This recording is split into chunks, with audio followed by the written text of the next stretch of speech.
Well, so I'm happy to introduce our next speaker in our colloquium talk series, Dr. Danylo Radchenko from ETH Zurich, and he will speak about energy minimization, sphere packings, and interpolation formulas. Please go ahead. Thank you very much for inviting me here to give this talk. So I'm going to talk about energy minimization, sphere packings, and certain interpolation formulas that arise from these problems. And the basic question that kind of will go through the rest of this talk is kind of vague.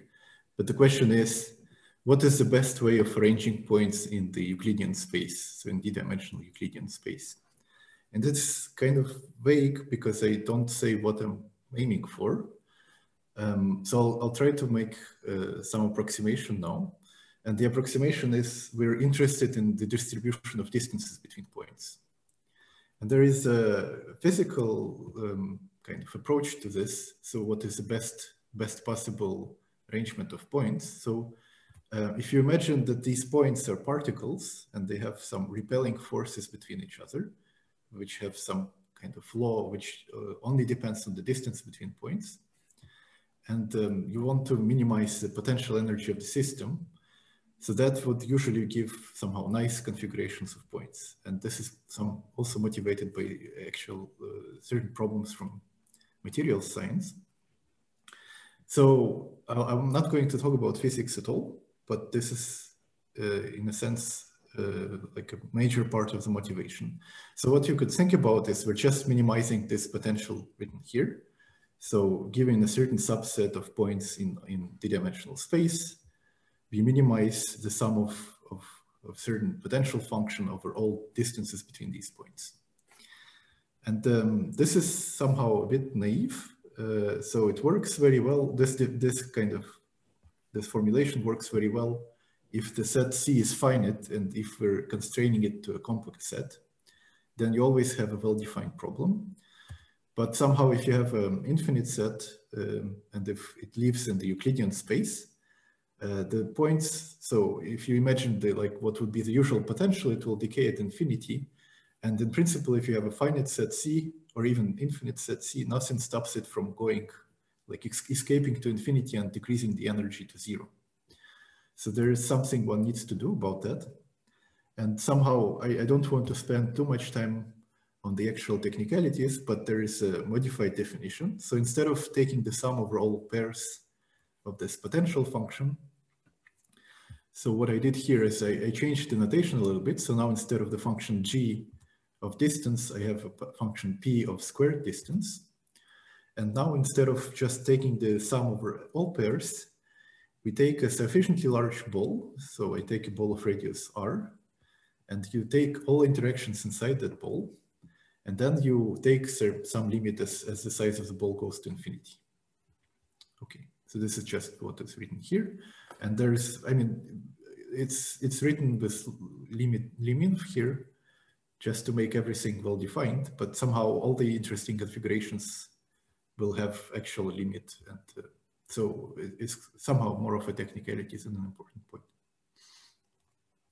And the other thing, so this still kind of is just a definition of the energy.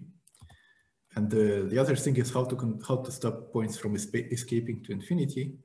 And that is done by imposing some density restrictions. So we want, first of all, we define what density of a configuration is. And roughly it's the average number of points in configuration per unit volume. And then we want to constrain this density to be a certain non-zero positive number. Okay, so this is roughly the formulation of the problem. So given a potential function p, which I haven't said anything about yet, I'll mention what kind of functions we're interested in a moment. Find the minimal value of this energy that is defined on the previous slide, taking over all configurations of density 1. And just to make things even more precise, so configurations, I said it's a discrete set. Actually, it's a discrete closed subset of RD. And even yeah, I mean, one can impose even more restrictions, but that's enough for now. And then if we can if we can find the actual minimum, the second part of the problem is to find all the configurations which achieve it, if it is achieved. So that we also don't know in advance. And it turns out, well, perhaps not very surprising, this is a very difficult problem. And it's also related to something called the crystallization problem in material science. And this is, so it's in a sense, it's one of the mathematical formulations of the crystallization problem. And the problem itself is about how can we explain why in materials, when you go to low temperatures, particles tend to arrange in some periodic configurations. And this is somehow it's not precisely the same as the problem I described, because this problem is completely classical. So first of all, it doesn't account for any quantum effects, but also it doesn't even account for many classical effects. So it's kind of very simplified, but it gives a good approximation. And neither of the two problems we know how to solve, even in dimension 3. So, and in fact, even in dimension 2. But I'll come to that in a moment. And somehow, well, the general formulation is, there's another problem with it, is the mathematical problem had an arbitrary function p. And actually, for most functions p, it's kind of, it's either not interesting or too difficult or both. So there are certain classes of functions which have some physical meaning and also are more natural mathematically, whatever that means. Which one is usually interested in. So I'll just give 3 examples. So one is the hardball potential. And this is just a potential which interacts, I mean, the 2 points either interact if they're close enough or they don't interact at all. So you can imagine 2 balls of radius capital R. And if the 2 balls overlap, then the 2 particles repel with constant force. And if they don't overlap, then they don't interact. So it's kind of very intuitive. And the other 2 potentials that I will talk about are, well, the so-called Riesz potentials, or just the power law potentials. So it's just the distance to some power, to negative power, because we want, it's not a priori clear from the way I defined it, but we want the potential to decrease towards infinity. And the other potential is Gaussian potential, corresponding to the so-called Gaussian core model in physics. And with my notation, it's a bit kind of wrong, because it's not Gaussian, it's just an exponential, but it will become Gaussian when we actually evaluate energy, because we'll have distance squared in it. So still call it the Gaussian potential. And there's this normalizing constant pi, but you can ignore it for now.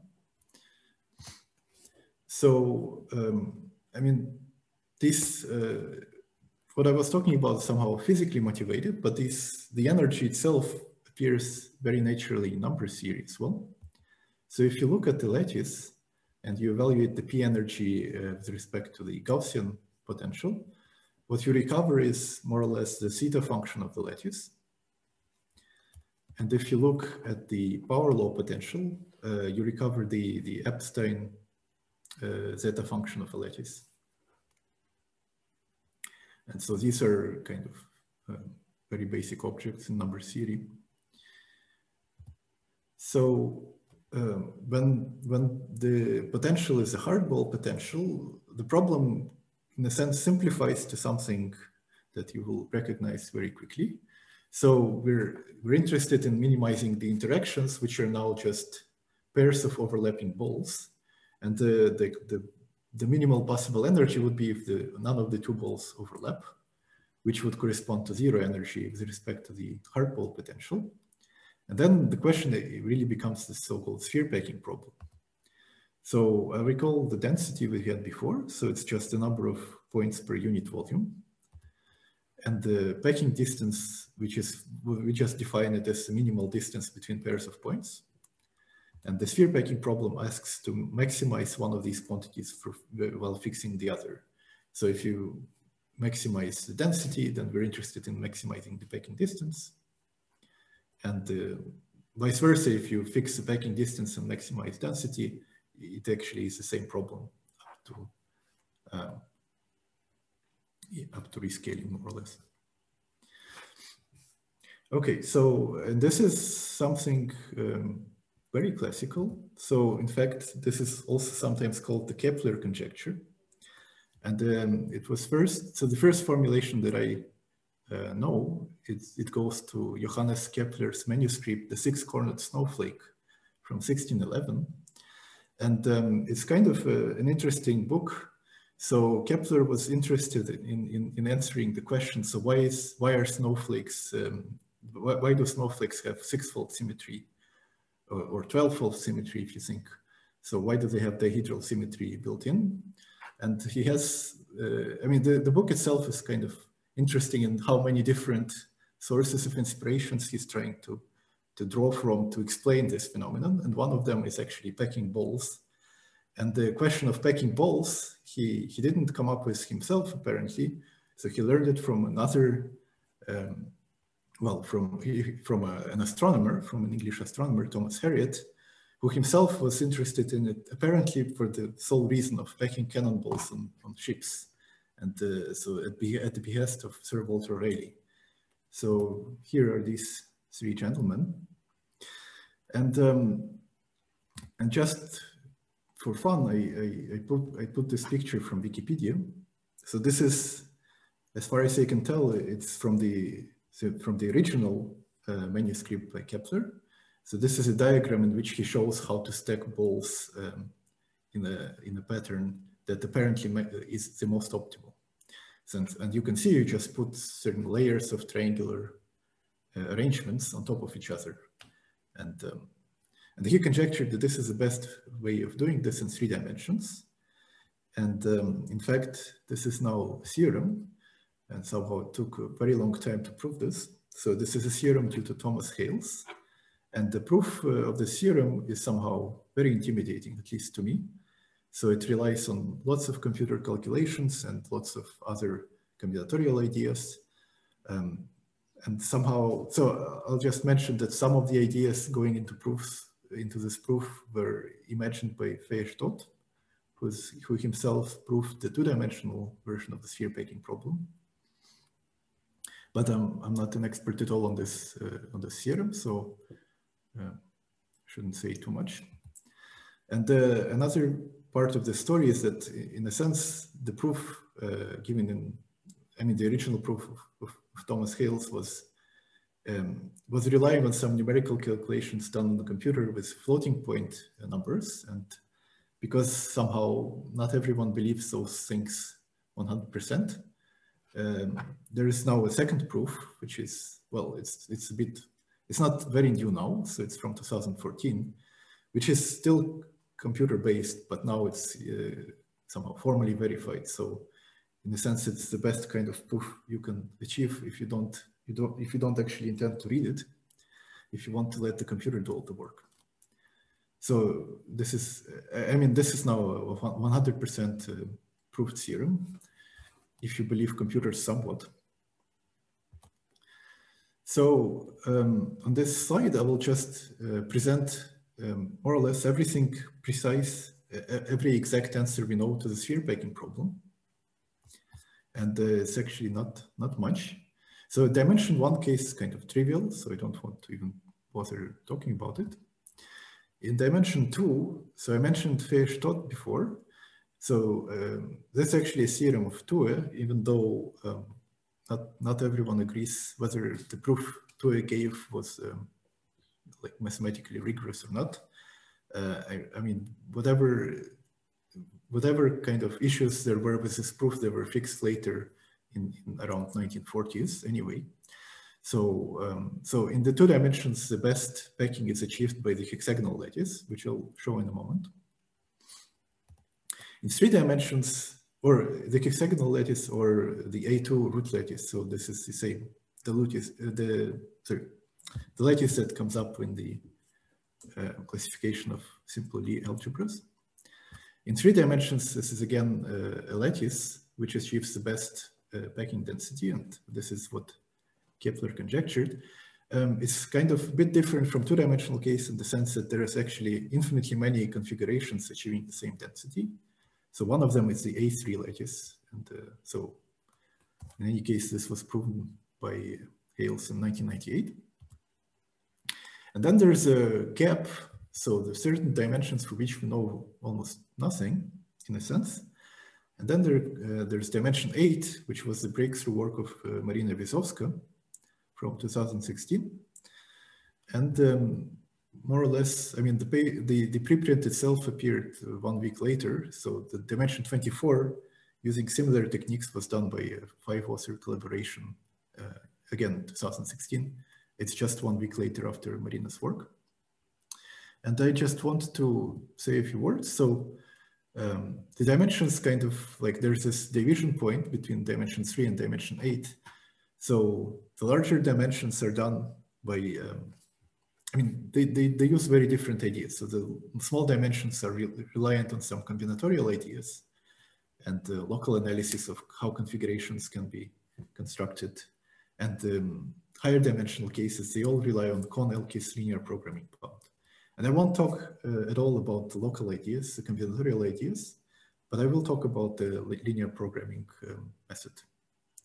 So it's kind of a deep underlying idea for this talk. And just to give some more background, so if I said there's almost nothing known about sphere packing problem, which is not quite true.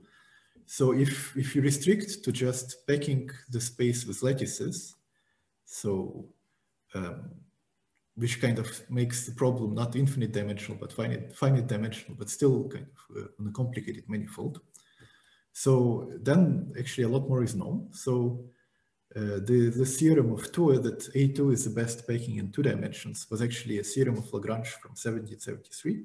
So he determined that the best lattice packing is A2, even though he didn't necessarily use these terms. He was working with quadratic forms.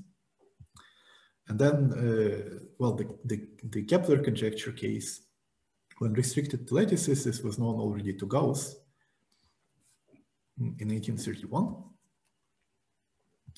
And then for dimensions 4 and 5, well, the answer is also known. It's also quite old. So Korkin and Zolotarov already had the answer in dimensions 4 and 5 in 1873. And more or less based on their reduction theory, Blichfeld by 1930s, so I mean, don't read too much into these numbers, they're kind of approximate. So by 1930, he definitely already had the optimal lattice packings for dimensions from 6 to 8. And you would think, well, I mean, with the advance of kind of computational power available, dimension 9 would surely be done by now, and that's kind of not true. So dimension 9 is completely open. Even though the methods are well understood, it's in a sense a very finite problem. So one just needs to enumerate certain quadratic forms of which one knows there's finitely many. It's just that no one has been able to do it even on like powerful computers in dimension 9. You can do it up to dimension 8 even without computers, like Blichfeld did. And the other thing, as I said, almost nothing is known. Well, there are some conjectures. So Conway and Sloan, for example, they examined, well, what possible candidates could be for best packings in small dimensions. And they have some kind of strong heuristic evidence for why the best lattice packings in dimensions up to 8 should also be the best packings in general. And this is, I mean, except for dimension 8 and dimensions up to 3, this is completely open. And something very interesting happening in dimension 9, which I won't talk at all about, but somehow I find very curious. So there are certain packings which they also conjecture to be optimal, but they live in continuous families, something they call fluid diamond packings. And they're not lattice packings, so they're better than any known lattice. And I mean, there are some strong conjectures about them, but I'm not sure how much I believe them. So, but it's certainly very likely that they're best sphere packings in dimension 9. Okay, so I mean, may look a bit specific. So I started with some energy minimization problem, and then I moved on to some very specific potential. it turns out that the energy minimization for the natural potentials, the recent Gaussian energy potential, are closely related to the sphere packing problem, in the sense that in certain range of parameters, the two problems should have the same answer. So if it turns out that some configuration is optimal for Reese energy for all sufficiently large parameters S, then it actually has to be an optimal sphere packing. And this is, I mean, this is not so hard to prove actually. So if you imagine what this means to be optimal for all Reese energies as you increase the parameter, somehow the larger distances matter less and less. So the only thing you actually care about are the shortest distances. And the same exact idea holds for Gaussian potentials. So if your configuration is optimal for Gaussian potentials for all large values of the parameter, then it also has to be an optimal sphere packing. So what this means is that if we're hoping to find some kind of broad answers to the question about energy minimization in some dimension, somehow you also have to know what is the best sphere packing, which to the extent of the knowledge that I presented on the previous two slides, more or less limits you to dimensions up to 9 and dimension 24 for some reason. So some of them are kind of, you probably know that the sphere packing is optimal in this dimension. Some of them are just conjectures. So let's look a little bit at small dimensions. So in 2 dimensions, the optimal packing is the hexagonal lattice, as I mentioned before. So here it's shown here. And this is also, I mean, this is the best packing, as I mentioned, was proven by Thue. Well, I mean, if you believe the first rigorous proofs by Fierstadt, so in 1940. And there's a kind of conjecture which is widely believed that it's also optimal for all potential energies. And so in particular should be optimal for all Reese energies for all values of S greater than 1.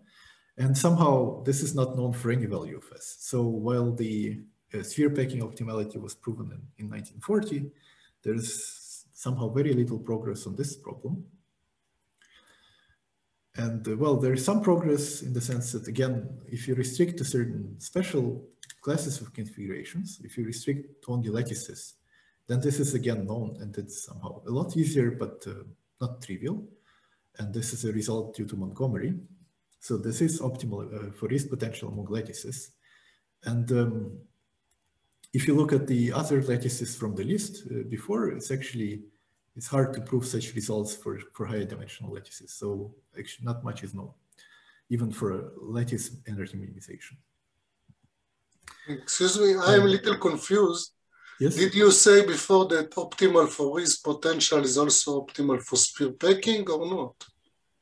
Yes. So if one could prove this conjecture, one would recover a different proof of the optimality of sphere packing. And in particular, Montgomery's result proves the result of Lagrange, which was... Well, but the slide before, what were the propositions? Oh, yes. So if you know optimality for all large values of S, you also know optimality as a sphere packing. And this is for a fixed dimension or? For fixed dimension. So if you fix dimension and the configuration, and you know that if you can prove that it's optimal for large values of the parameter for any of these two potentials, then you would also, I mean, you also derive from that optimality of the as a sphere packing. But if the hexagonal was not optimal, then it was not okay. No. I mean, it could be. So what? There's a slight nuance to that. So it could be that it's optimal for certain ranges, but it's not optimal for other ranges. It could still end up being an optimal sphere packing. Which so I'll give an example in a couple of slides of precisely that happening. So it's not an if and only if type of thing.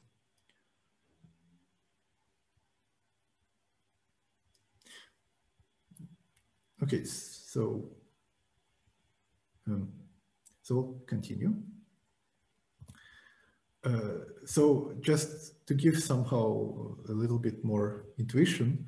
So this, I mean, I was talking all the time about Euclidean space, In fact, somehow the two, if you look at other geometries, or for example, compact surfaces, you might guess that maybe the answer will depend also on some other geometric parameters, not just on the dimension.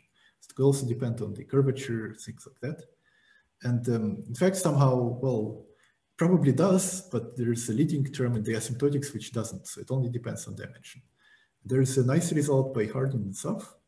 So if you look at compact surface in 3 dimensions, let's say of measure 1, and you look at the problem of energy minimization, but now restricted to finite sets. So you, for each number n, you look at minimizing this potential here. So this E sub s of the surface at n, which is just the same as the first naive formulation of energy minimization that I wrote. So you just take the sum over all pairs of points of the interactions between them, and you want to minimize that.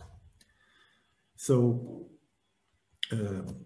what they proved is that this quantity behaves very predictably as n goes to infinity.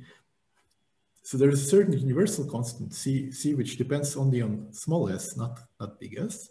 So it only depends on the parameter of the least potential, such that this the minimal energy of the surface, it grows with n like n to the power 1 plus s times this constant s, c sub s. And this constant doesn't depend on the geometry at all. It only depends on dimension. So in this case, dimension 2. They have some general results for higher dimensions, but I mean, I don't want to formulate them here. And in particular, they also prove that if one knows that A2, so the Euclidean case, A2 is optimal for S energy, for Rees energy with parameter S, then one can calculate this constant as a value of a zeta function, of an Epstein zeta function of this of the lattice A2. So this is just a fancy way of writing it. I mean, it's the Dedekind zeta function of the field obtained by adding square root of -3 with some, well, with an extra normalization factor. And this is, I'm just reproducing the pictures from their paper, which is, so they ran some computer simulations on the sphere. And this, I think it's about 400 points, and they found something which appears to be the best, like the minimizer for the energy. And so what you can see here is you kind of locally, it looks like a hexagonal packing, except there are certain corners here and there. And the colors here indicate, so there's certain cell decomposition of the sphere associated to any configuration, which is just a Voronoi subdivision. So each cell here is just the set of points closest to the bolt point around inside it. And the colors is just green for hexagons, and red for pentagons, and blue for heptagons. And for some reason, whenever they ran this calculation for large number of points, you have actually very few of these regions. As far as I remember, they only find about 12 of them, and they always kind of tend to arrange themselves as in the vertices of an icosahedron. Okay. And just to give, maybe to show you another picture. So this is now completely different. This is like an electronic microscope photograph of certain materials. So there is a conjecture which is due to Abrikosov, which has something to do with Landau-Ginzburg superconductivity theory. And it predicts that in certain conditions in magnetic fields, superconducting materials kind of give rise to vortices. And these vortices, so the conjecture is that the vortices will also arrange into the hexagonal lattice. And there is in fact like a rigorous mathematical formulation of these conjectures. And it is known, it's not a trivial result, but it's also known that optimality for all Rees potentials implies this Abrikosov conjecture. So this is just a picture of something you can kind of see in real life. Well, if you could use an electronic microscope. Okay. So maybe I don't know if it will answer the question that was earlier. So there's something completely different going on in dimension 3. So in dimension 2, you kind of had this one optimal configuration, and everything else was conjecturally worse. In dimension 3, the answer for what configuration is best, it actually depends on the parameter, on the potential. So this is something, this is like a numerical experiment by an American chemist, theoretical chemist, Frank Stillinger. So he looked at the Gaussian core model. And so here I kind of switched the notation a little bit. So I fixed the parameter of the Gaussian core model to be alpha equals 1. So we just look at this potential. But because of certain scaling invariants of these problems, we can now change the density of the configuration. That more or less is equivalent to fixing the density and changing the parameters.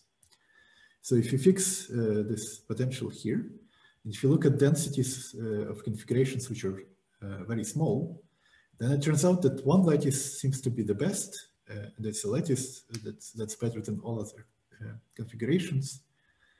And if you take this density to the other extreme, if you make it very large, then there's another lattice which looks like it's best. And the two lattices are actually, they're dual to each other. And when density is around 1, well, it seems like none of the two lattices will be optimal. And there are even some strange periodic configurations which are better than both. And it's not clear what the answer should be at all. But there's, so what Stillinger does is he actually constructs some periodic configurations which are better in certain region. And well, I mean, if you look at the improvements and where this thing holds is actually tiny, but it is indeed provably larger than both these lattices. So when the density is in this tiny region around 1, you get 0.0004% of improvement. And this is somehow, I mean, except for the last observation that there's a rigorous construction of such improvements here, but the observations about what is the best configuration for low and high density this is all conjecture. It's just based on some numerical simulations.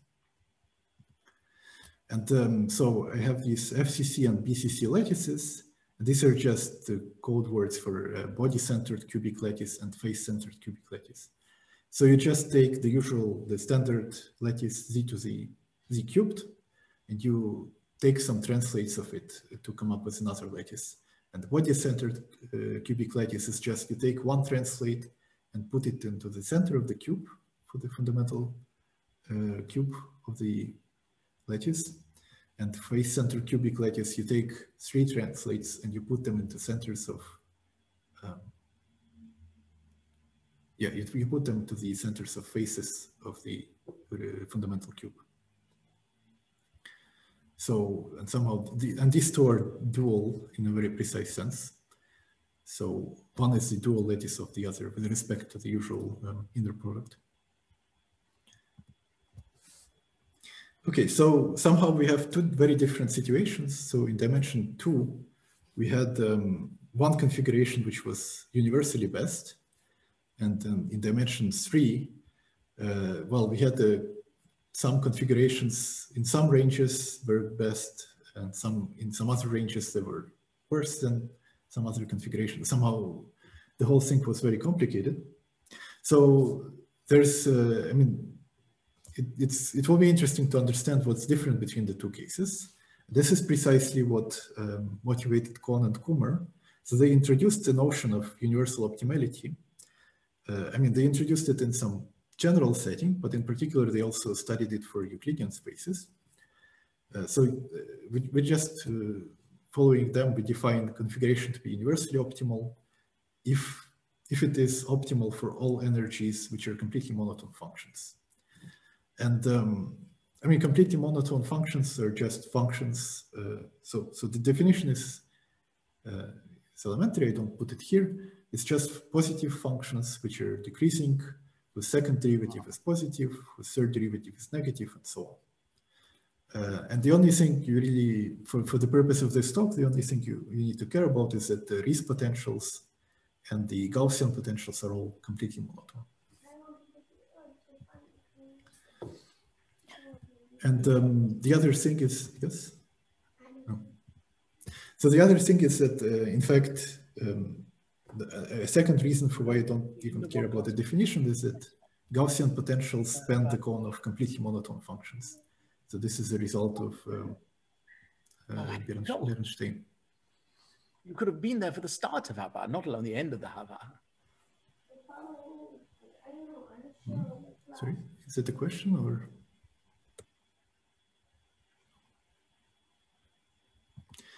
Okay. So I'll just formulate a conjecture that they made, and I will explain in a moment how they made it and what was the evidence for it. So they, in fact, I'm kind of flying a little bit. It's not the way they formulated the conjecture, but I'll state it in a somehow imprecise form first, and I'll explain what the precise form of the conjecture is. So what they found is in dimensions 1, 2, 8, and 24, there are certain configurations which I'll explain in a moment what evidence they had. They had good evidence to believe that they're universally optimal. And these are well, in one dimension, it's just the one-dimensional lattice. In 2 dimensions, it's the hexagonal lattice we were talking about. And in 8 and 24 dimensions, it's the E8 lattice and the Leech lattice, which I'll say a few words about later. And what they managed to prove, also based on the more precise version of the conjecture that I'll explain in a moment, that the one-dimensional case is true. So in one dimension, the best way of the universally optimal way of arranging points is integral. It's just Z. And that's kind of, I mean, it would seem that this is a triviality, but in fact, even in one dimension, it's not a completely trivial fact to prove. So, and now I want to explain. So I mentioned before there was a so-called Cohn-Elkis linear programming bound when I was talking about sphere packing, and actually linear programming is behind this conjecture of Cohn and Kumar. So now I want to explain a little bit about how this goes. So the main result that they used, and that I put Cohn and Elkis first and Cohn and Kumar second. So because somehow there was a very similar linear programming bound for sphere packing problem first, and that was due to Cohn and Elkis. And then this version for energy minimization is due to Cohn and Kumar. But they're very similar, so I decided to put both sets of names here.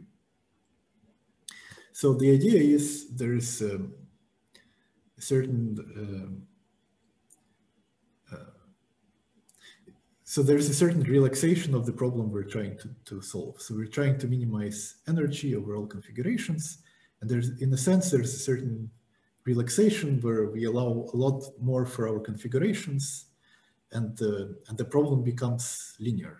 So this is something that happens in the background, which I'll ignore for the moment. But the kind of the outcome of this relaxation is the following criterion. So if you can find any Schwartz function, so something so these are usually called auxiliary functions for the linear programming method. So if you find a function which is below your potential, so it satisfies, so it's strictly less, non-strictly less than the potential at x squared for all non-zero x's. And if it's positive definite in the sense that the Fourier transform of it is non-negative, then one can show that any subset of the Euclidean space of density rho, there's a lower bound for its p energy, and the lower bound is the density times the Fourier transform at 0 minus the value at 0 of this auxiliary function. And what I want to do is actually I want to give the proof of this result because it fits on one slide and it's very nice. So let's assume that our configuration is periodic. So it's a union of some cosets by some lattice. So what we start with, and the only kind of the only tool that one uses in the proof is the Poisson summation formula. So I just give it here. So if you sum the values of the, well, of a sufficiently nice function, in our case, it's Schwarz, so it's rapidly decaying at infinity, it's infinitely smooth. So if you sum it over all shifts by a lattice, then you can evaluate the same sum as the sum of the Fourier transform of the function over the dual lattice with some trigonometric coefficients. So here, this coefficient here, 1 over the absolute value of lambda, this is the co-volume. So this norm of lambda is the co-volume of lambda of the lattice. And I know I haven't quite defined what a dual lattice is. So it's somehow, it's the set of all vectors which have integral inner products with the vectors of the original lattice. I will repeat that again in a few slides, but just so you know. I mean, for the purpose of the proof, you don't even need to know what the dual lattice is. You just need to know that there is some set over which this formula is true. So what we do is we start with just the definition of the energy. And if you unwrap all the limits and compute it for periodic sets, it simplifies quite a bit. So it's just this double sum over all pairs of cosets. And then you sum over all elements in the lattice, and you take the interactions between the 2 points. So this is just kind of what this, what the definition of energy simplifies to. And so what you do is, for each term here, we had the inequality in the theorem. So we had that F is less than or equal to the potential. So we'll just use it everywhere. And so we replace every term P of the absolute value squared. So we never have to evaluate P at 0, which is the only point where the inequality didn't hold or didn't even make sense. So for each term, we just replace it by F. And then, because we know F is now also defined at 0, it's a Schwarz function. So let's add this value to the sum and then remove it outside the sum. So this is just an identity. And then, and the other inequality, so now we apply the Poisson summation formula. So now for each inner sum over the lattice, we fix this shift, which is Vj minus Vk, apply the Poisson summation formula. And then, because in the Poisson summation formula, kind of the shift only appears on the left, and on the right, it appears in the coefficients in front of the Fourier transform. So if you now collect this double sum after applying the Poisson summation formula, you end up with this identity. So you get that the energy is equal to minus the value at 0 plus certain scaling factor times the sum of the Fourier transform of over the dual lattice times a square of some trigonometric polynomial. And now what we do is, well, we know that the square of trigonometric polynomial is always non-negative. Our function was it was non-negative everywhere. So let's just drop every term except the one at 0. And that's what we get. And the density is in fact equal to the scaling coefficient here. So it's a very simple proof. It fits, I mean, it's kind of, it's somewhat, it's perhaps misleadingly simple, but it gives a lot of information. It gives a bound for the energy, which kind of doesn't require to know anything about the configurations. So what happened is Cohn and Elkis have used a similar bound for the sphere packing problem to get, well, in certain ranges of dimensions, they improved on the best previous known estimates. And then Cohn and Kumar similarly used the theorem that I showed before to obtain bounds on the minimal energy. And so the idea was that actually they did it, so they did certain numerical experiments. So they looked for certain, so they looked for these auxiliary functions, f in the form of a Gaussian times a polynomial of the squared distance. And there's some optimization problem that you do. So you want to, well, in the Cohn and Kumar case, you want to optimize this value of the Fourier transform at 0 minus the value at 0 of the function itself. And so somehow what happens is one needs to impose, well, keep track of these inequalities. And for one of the inequalities, you need to have double roots for the polynomial at certain points.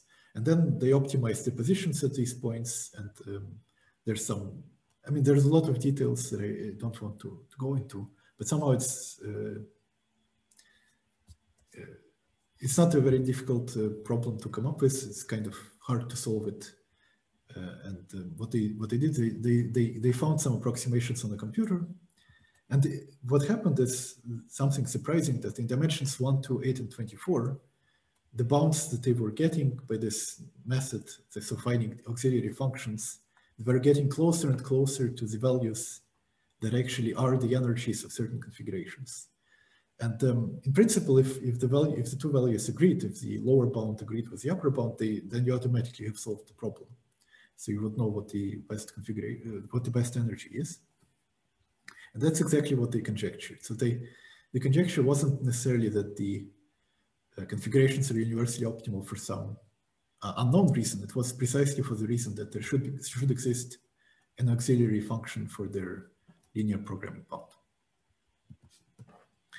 So they proved this in dimension 1, and now this is a theorem also in dimension 8 and 24. So this is what we proved with Cohn-Kumar, Miller, and Wiazowska.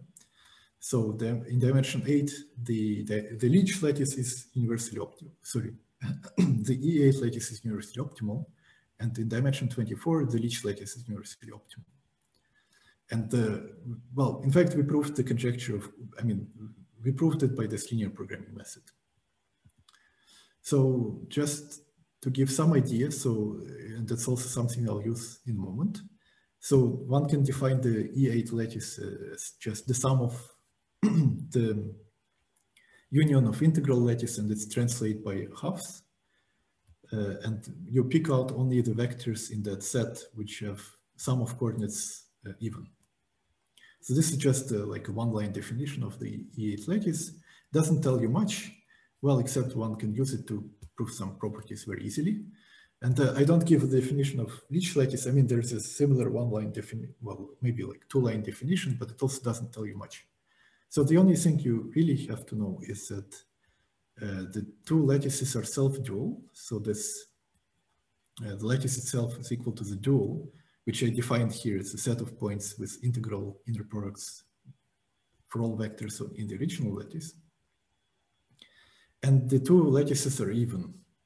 So the square of lengths of any element in these lattices is an even integer. And so in dimension 8, this actually uniquely describes the E8 lattice. There's only one lattice with these properties. In dimension 24, there's an additional requirement that one needs to impose, that there is no vector of length square root of 2. And then again, it's uniquely defined. And this is more or less the only thing that we need about these two objects. And the basic idea is there is, so the proof that I gave of the Cohn-Kumar linear programming bound, if you want to make it tight, so if you want to make all the inequalities tight, so on all the inequalities into equalities, you can actually easily track what needs to be done. So if you want to prove that a certain lattice is universally optimal using their method, it actually tells you what you need to achieve. So in addition to the two inequalities, which is the theorem itself, like the linear programming bound, these two, for the bound to become actually an equality for configuration lambda, you need the two inequalities to actually become equalities at certain sets. So the first one should be an identity for all points in the lattice itself, and the second should be an identity for all points in the dual lattice. So if you look at the proof, I mean, I can go back and do that. So if you look at, there's only two places where we use some estimates.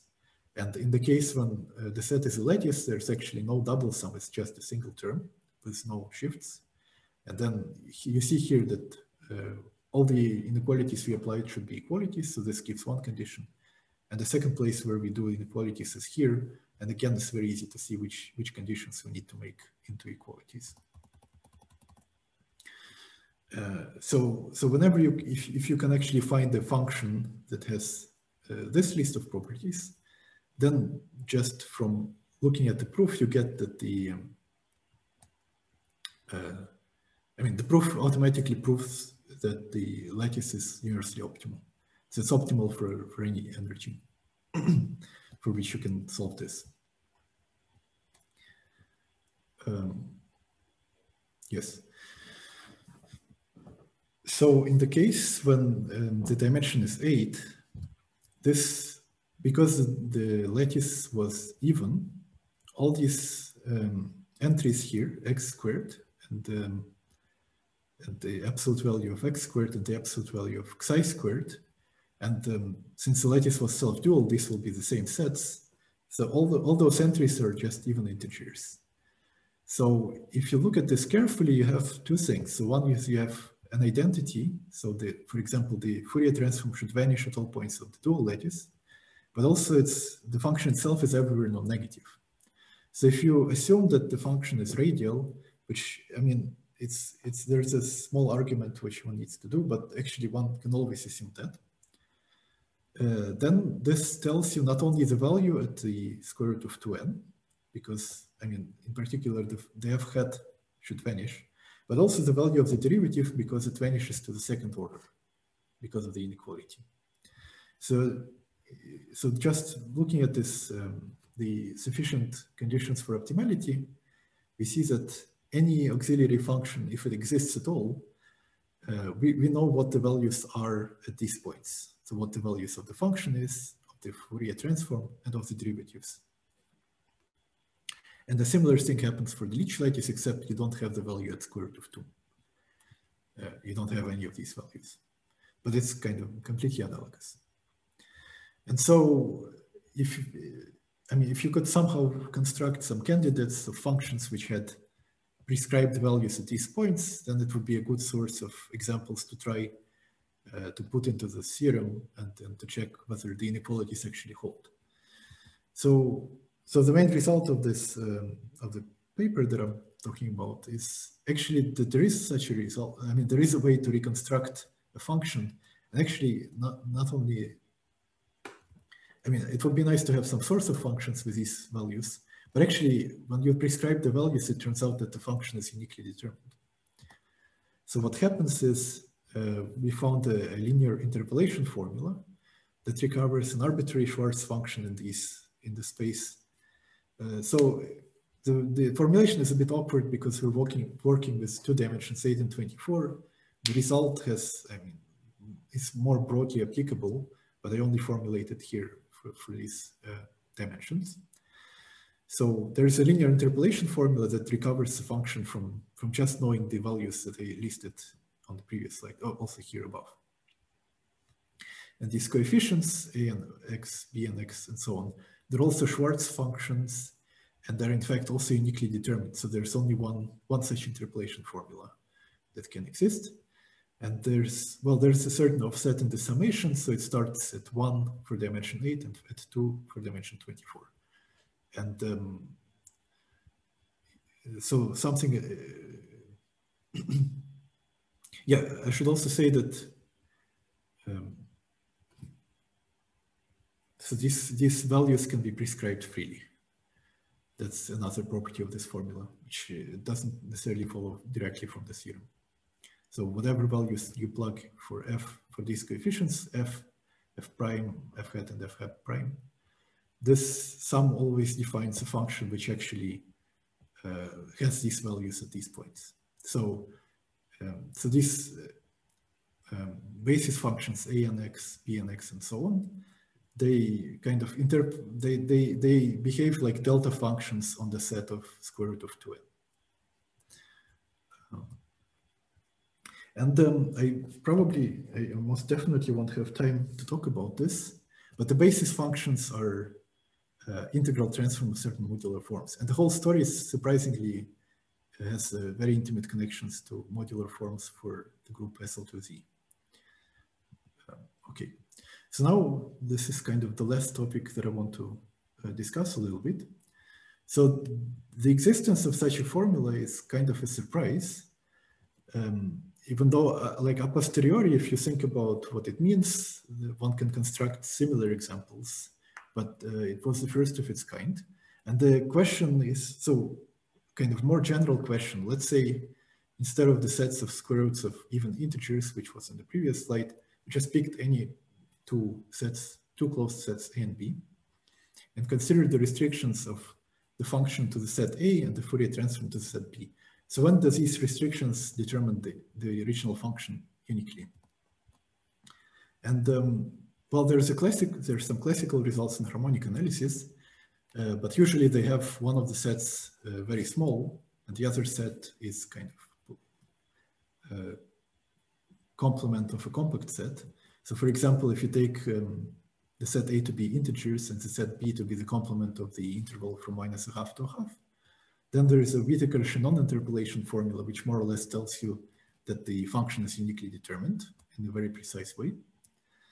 And then, but the particular question when A and B are discrete is somehow new, and to the best of my knowledge, the first result is due to myself and Marina. So in 2017, we proved that if the sets A and B are just the sets of plus minus square roots of integers, then the restrictions of the function and the Fourier transform to the set uniquely determine the function itself. It's not strictly, there's a slight subtlety here, but I don't want to talk about it now. And this example is also tight, so you can only remove one of the points from these two sets and still have this property. So if you remove 2 points from A or 2 points from B, then this is no longer the case. So the restrictions don't determine the function. And somehow, so this came somehow as a surprise, and then some people doing harmonic analysis have gotten interest in this. And so recently, meaning not very recently, so last May, Fedya Nazarov and Mikhail Sogin have announced an almost complete description of uniqueness pairs. So uniqueness pairs, in this sense, just means that the two restrictions determine the function of the form given by power laws with some constants. And so they go, I mean, they more or less completely classify everything except for the tight cases. And there is, but still the whole story is a little bit mysterious. So there's very few tight cases known. More or less all of the tight cases that are known to date are in one way or the other connected to modular forms. So one example is this theorem here. This theorem about square roots of n comes from modular forms for the so-called theta group. And another example is somehow again connected to modular forms, but even more in a more convoluted way. If you assume the Riemann hypothesis and simplicity of zeros of Riemann zeta, then the set of zeros, the set of non-trivial zeros of zeta, the set of logarithms serve as a uniqueness pair. And this is again tight. So this is all kind of quite mysterious to me. And finally, I probably don't have very much time, but I want to talk about this very little, I want to mention it briefly. So if you look at the linear programming problem of Cohn and Kumar, well, we're basically asking to maximize the value, this value here, over certain constraints. And let's just look at the Gaussians. So to make our life a little bit easier. This is what I call a Cohn-Kumar optimization problem. So this problem, it's kind of interesting for one of the reasons it's interesting. It gives good upper bounds for the energy minimization problem, for the sphere packing problem. So if you know if you understand this problem very well, you would obtain better bounds that are known for both of these classes of problems. So that's kind of the motivation, but there's something very strange going on. This is part of the conjecture that we made in the same paper. So, and it relates to the topic of Fourier uniqueness sets, so I want to mention it. So for dimensions 1, 2, and 3, this problem behaves very badly. And maybe if there are questions, I can explain why. But for dimensions 4 and higher, somehow it becomes very regular. And numerically, it seems like there's always a unique solution, and it's always given by a radial Schwarz function. So that's one thing. The other thing is, well, the points where the two inequalities are achieved form discrete sets with, again, very regular structure. So there should be some sets of points, a set of points R1 up to Rn and so on, going to infinity, was actually Rn more or less like square root of 2n with some shift, possibly. And for some reason, the points where one of the inequalities coincides exactly with the set of points where the other inequality holds, so where equality holds. So this is a kind of the main mystery. And perhaps even more mysterious, well, whenever this thing happens, we expect that there should be a linear interpolation formula recovering Schwarz function from these values. So something should happen actually in all dimensions. And then in all dimensions where this numerical data for these values are 1 and so on, they don't exactly agree with square root of 2n, except in dimensions 8 and 24. So in dimensions 8 and 24, we know this completely, and we in fact also know the sequence of points. And from the numerical data in all other dimensions, the sequence of points is a lot more complicated. And then we don't have any information. Okay, maybe I should stop here because I ran out of time. Let's thank the speaker. Any questions, comments, remarks?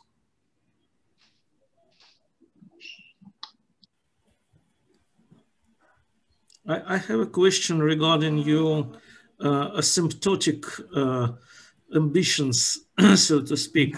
What do you mean more precisely? Are you going to prove that the known Minkowski bound is the best, or? No. So no, that definitely will not happen. So there is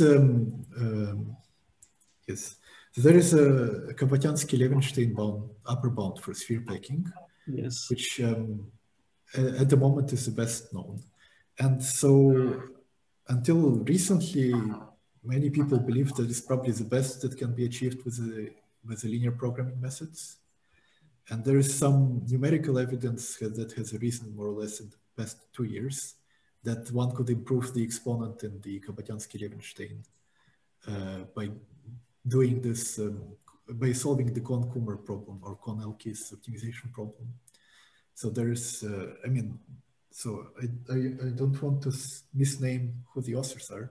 So Henry Cohn and I think David Delat and well, 3 physicists who I forgot. So they have a paper where they did this numerically, solve this problem for dimensions up to 4096. And so, like for the higher dimensions, they started seeing that the asymptotic starts meeting Kapatiansky-Levenstein. Okay. So yeah. So if one knew how to solve this problem in all dimensions, the expectation is that it would improve on Kapatiansky-Levenstein bound. The Minkowski bound, I think, is completely out of reach for these ideas. I have a little outsider question. So why 8 and 24? 8, I understand because of E8 gives some intuition, but why 24? So do you have something to convince some people from far away why 8 and 24 found to be easier? I mean, the main reason is the existence of these exceptional lattices, but it's kind of a very, I mean, embarrassing question to me because I don't know the answer. And whenever I try, I mean, the proof that we have kind of is, it requires very little of the 2 objects in dimensions 8 and 24, but also in a sense, it requires very much because there's only 1 object in each of the 2 dimensions with these properties. And I don't have any extrinsic or like intrinsic reason, like how to explain that these dimensions should work or what happens there cannot happen anywhere else. So there's a lot of numerical evidence that there's something special only in those dimensions, but it somehow doesn't explain at all why. And so whenever people ask me this question, I kind of don't really know what the good answer is.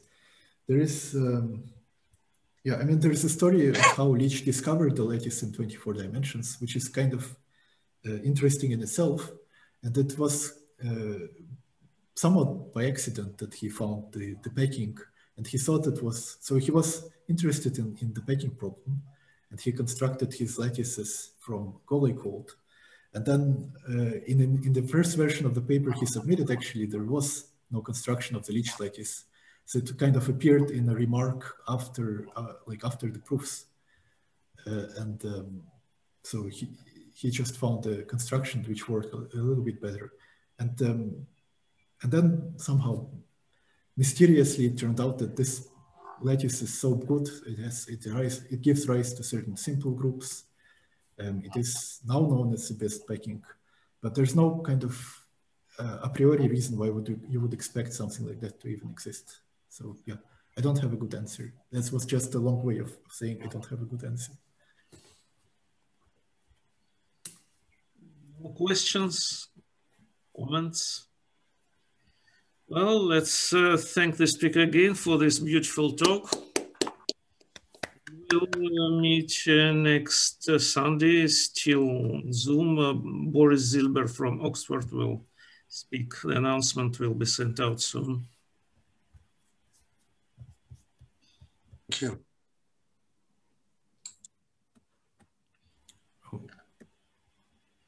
Thank you, Danylo, for this nice talk. Indeed nice. Okay. Yeah, I think I missed the question in chat, but okay, it's too late.